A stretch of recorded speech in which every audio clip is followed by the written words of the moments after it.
Like, do you have any tips for identifying a list of ideal clients? Yeah. So like I don't want to start any fights, but niche is like not a word that I like to use too much. I never had a niche, and I'm here like 10 years in without a niche. So I like to say interests. That's really what you should be going after, because especially with the kind of work that I do, it's a lot of content creation. I'm going to be writing about the same topics for a long period of time, hopefully, if I can maintain this client. So if I'm not interested in the topic, then it's like zero. Like I've had people offer like sports stuff to me, and like again, don't want to start any fights, but I hate sports, and I just say no because I'm like, I'm gonna hate this job, even though it pays well, even though it's a good fit.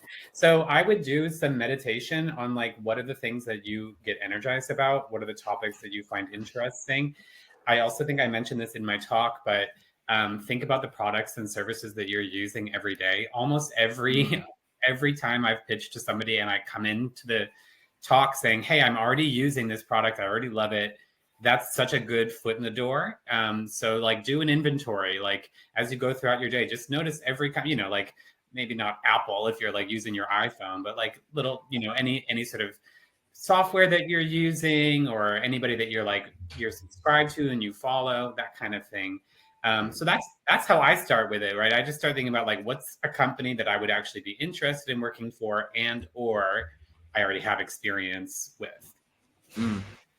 I love that. I love that. And Rachel, I think you mentioned also in that you kind of took that approach and worked with a bunch of companies that were sort of in your lifestyle niche, if you will. Yeah, totally.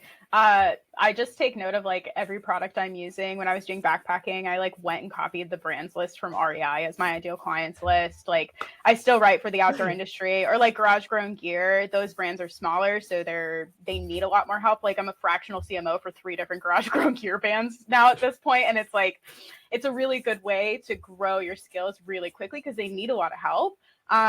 But so just like, pick an interest and find a place where you can find a list of those things. I love the B Corp directory if you're looking for ethical, sustainable brands.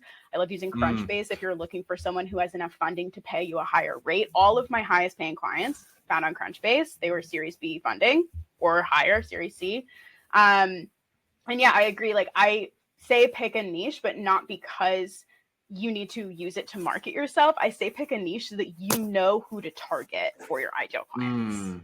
And it does obviously help to optimize your search on LinkedIn. Like your headline, if it has a niche in it, you're obviously going to show up in more searches when people are searching for writers who write for that niche or whatever. But like, just go after what lights you up, especially if you have ADHD. You're not going to make it if you're bored. I love that.